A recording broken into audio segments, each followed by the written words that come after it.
Welcome back, brave souls, to a place where shadows come alive and the unknown waits just beyond the edge of light.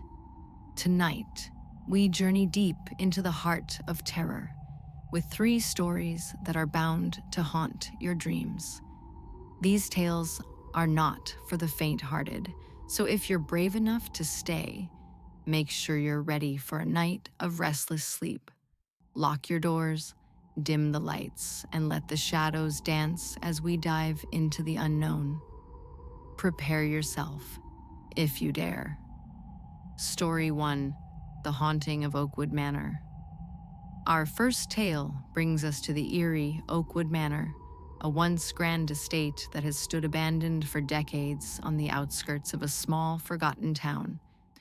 The manor is shrouded in mystery, its history stained with tragedy and loss. Locals whisper of strange occurrences, lights flickering in the dead of night, the sound of footsteps echoing through empty halls, and a ghostly figure glimpsed through the cracked windows. One chilly autumn evening, four friends, Sarah, Michael, Lisa, and Tom, decided to explore the manor. They were drawn by the tales of hauntings, eager to uncover the truth behind the legends. Sarah, the group's skeptic, led the way, determined to debunk the stories once and for all. Michael: "Are you sure about this, Sarah? This place gives me the creeps." Sarah: "Come on, it's just an old house. There's nothing here but dust and memories." But as they ventured deeper into the manor, the atmosphere grew heavier, as if the walls themselves were watching. The air was thick with a sense of foreboding, and even Sarah couldn't shake the feeling that something was terribly wrong. In the center of the room hung a massive painting, a portrait of a woman in an elegant dress. Her eyes, dark and piercing, seemed to follow the group's every move. Lisa shivered as she noticed the woman's expression, a look of sorrow mixed with something far more sinister. Lisa, whispering, "Guys, I don't like this. Her eyes, they're watching us." The others laughed nervously, brushing off Lisa's fears. But as the night wore on, strange things began to happen. The temperature in the room dropped suddenly, their breath visible in the cold air. The piano, untouched for years, began to play a haunting melody on its own. Tom: This isn't possible. Someone's playing tricks on us." But it was no trick. The melody echoed through the empty halls, growing louder and more frantic. Sarah, determined to find the source of the music, led the group towards the piano. As she reached out to touch the keys, the music stopped abruptly, plunging the room into an oppressive silence. Suddenly, the portrait on the wall seemed to come to life. The woman's eyes, once sorrowful, now blazed with anger.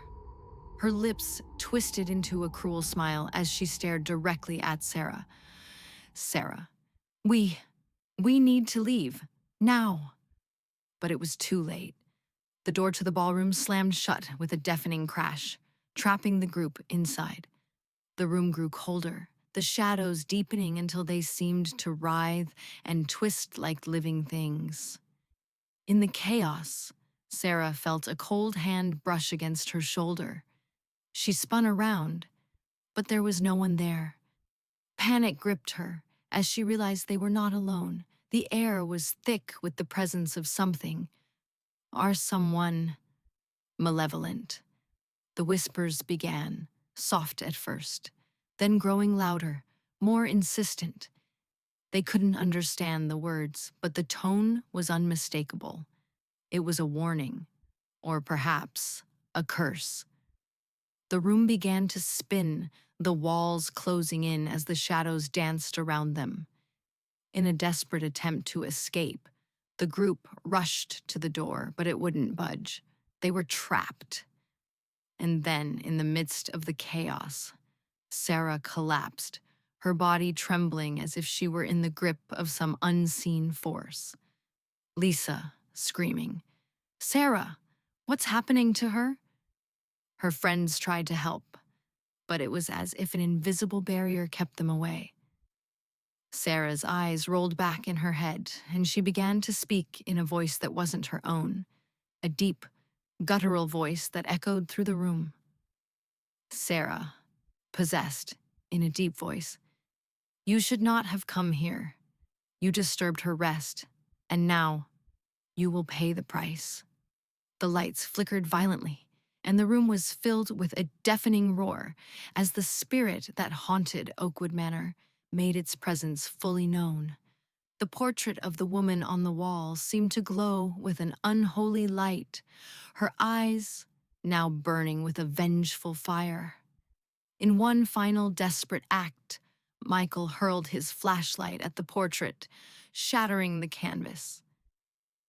As the painting tore apart, the room was plunged into darkness, and the horrifying presence vanished as suddenly as it had appeared. When the lights returned, Sarah was lying on the floor, unconscious but alive. The door to the ballroom creaked open slowly, as if inviting them to leave. The group didn't hesitate. They fled the manor, vowing never to return. To this day, the Oakwood Manor remains abandoned, its dark secrets buried within its walls. But locals say that on certain nights, if you listen closely, you can still hear the haunting melody of the piano playing, accompanied by the soft, mournful whisper of a woman's voice, forever searching for peace. Story 2: The Midnight Stranger. Our second story takes place in a quiet suburban neighborhood where the most terrifying events often happen in the most ordinary of places. Emily, a young woman living alone, had always enjoyed the peace of late-night walks. The stillness of the night was comforting, a time to clear her thoughts and enjoy the solitude. But on this night, the solitude would become her greatest fear. As she strolled through the silent streets, Emily noticed something strange. At the end of her driveway, a figure stood motionless, watching her. The figure was tall, dressed in a dark coat, with a hood pulled low over its face. At first, she thought it was a trick of the light, or perhaps a neighbor she didn't recognize. But as she continued her walk, the figure remained, its gaze fixed on her. Emily, thinking to herself, "It's probably nothing, just someone passing by." But the feeling of being watched gnawed at her, and she quickened her pace, eager to return home. As she approached her house, she glanced back, and her heart nearly stopped. The figure was closer now, standing at the edge of her yard, still motionless, still watching. Panic set in as she fumbled with her keys, her hands trembling. She rushed inside, slamming the door behind her and locking it tight. But the uneasy feeling wouldn't go away. Emily peeked out of the window, hoping to see the figure gone.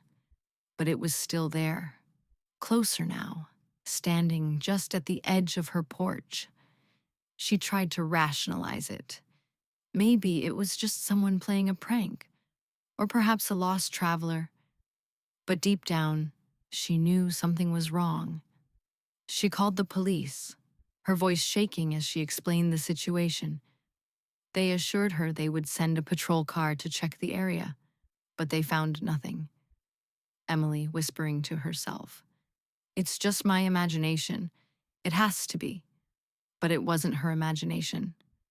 That night, as she lay in bed, trying to calm her racing heart, she heard it, a soft, rhythmic tapping on the window. Tap, tap, tap. The sound was almost too faint to hear, but it was there, persistent, like fingernails tapping on glass. Terrified, she pulled the covers over her head, trying to block out the sound, but it grew louder, more insistent. Tap, tap, tap. Her mind raced with thoughts of who, or what, could be out there. Finally, Gathering what little courage she had left, Emily threw back the covers and ran to the window. She yanked open the curtains and screamed. The figure was there, inches from the glass, its face still hidden, but its eyes, glowing with an unnatural light, bore into her. Emily stumbled back, her heart pounding in her chest. The figure didn't move, didn't speak, just stood there, staring. She grabbed her phone, dialing 911 with trembling fingers, but the line went dead as soon as she hit call. Emily, frantic. No, no, no, no. This can't be happening. Suddenly, the tapping stopped. The figure stepped back, fading into the shadows. Emily watched, frozen in fear, as it slowly disappeared into the night. But the terror was far from over. The next morning, Emily found muddy footprints on her porch, footprints that led from the front yard to her bedroom window, and then back into the darkness. The police found no evidence of an intruder, no signs of forced entry. Nothing. But Emily knew the truth. The midnight stranger had visited her, and she feared it was only the beginning. Story 3. The Echoes in the Attic. Our final tale takes us to the outskirts of town, where an old Victorian house sits atop a lonely hill, its once vibrant walls now faded and cracked with age. The house had been empty for years, but it was never truly alone. Inside its walls, something waited, something that should never have been disturbed. When the Johnson family moved into the house, they were thrilled. It was a beautiful, historic property with plenty of space for their growing family. But from the moment they stepped inside, they felt it, the weight of something watching them, something that lingered in the shadows. It started with small things, doors opening and closing on their own, strange noises in the night, and cold drafts that seemed to come from nowhere. But the most unsettling part was the attic. No matter how hard they tried, the door to the attic would never stay closed. Every morning, they found it ajar, the stairs leading up into the darkness. Mrs. Johnson to Mr. Johnson, "Did you leave the attic door open again?" Mr. Johnson, confused. "No, I made sure it was locked. It must be the old hinges." But it wasn't the hinges. One night, young Timmy, their son, woke up to the sound of footsteps above his room. He listened, his heart racing, as the steps grew louder, closer. Then he heard it, a faint, ghostly whisper calling his name. Ghostly whisper, faintly. "Timmy, Timmy, come play." Terrified, Timmy ran to his parents' room, his eyes wide with fear. But when they checked the attic, there was nothing there, just old boxes and forgotten memories. But the whispers continued, growing louder each night until they became impossible to ignore. One stormy night, the whispers became screams, echoing through the house, shaking the walls. The family huddled together in fear, unable to escape the sound. And then, in the midst of the chaos, the attic door slammed open with a force that shook the entire house. The wind howled through the house, the lights flickered, and the air grew thick with the smell of something rotten. The family stared in horror as a dark, shadowy figure descended from the attic, its eyes glowing with a malevolent light. Mrs. Johnson, screaming, "Stay away from us! What do you want?" The figure didn't speak. It simply raised a bony hand, pointing directly at Timmy. The boy felt a cold chill run down his spine as the figure's voice echoed in his mind, a voice filled with anger and sorrow. Shadowy figure, echoing in Timmy's mind. "You disturbed my rest. Now you must pay." The figure moved closer, its presence overwhelming, suffocating. But just as it reached out to grab Timmy, the family's dog Max, lunged at it, barking furiously. The figure recoiled, its form flickering like a candle in the wind, before dissolving into a cloud of dark mist. The house fell silent, the oppressive atmosphere lifting as the dark presence vanished. The family fled the house that night, leaving everything behind, never to return. But the house remains, standing alone on the hill, waiting for the next family to move in and disturb the restless spirit that lingers within. And so ends our journey into the darkness, dear viewers. Remember, some doors are better left unopened, some secrets better left buried.